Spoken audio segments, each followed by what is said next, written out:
Hello guys! Nagkaroon na naman tayo ng isang mabilisang gala. So ngayon papunta naman tayo ng Escalera Cafe sa Binangonan, Rizal.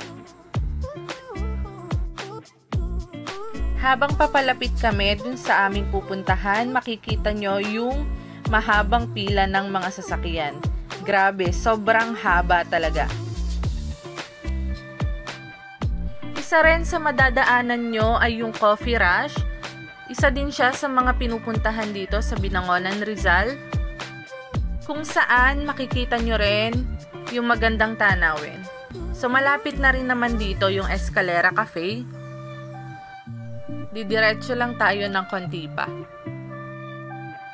Ayan na, nakikita na namin yung napakagandang view. Andito na tayo guys! Ngayon mapapansin nyo ang haba talaga ng pila. Open sila ng 4 PM to 12 AM.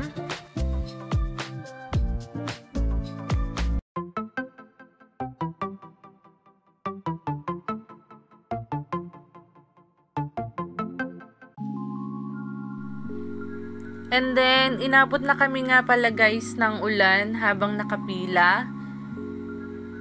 Kaso dun sa pilahan, wala siyang bubong. So, sumilong lang kami dun sa ginagawang extension yata nila yon, or hindi ako sure.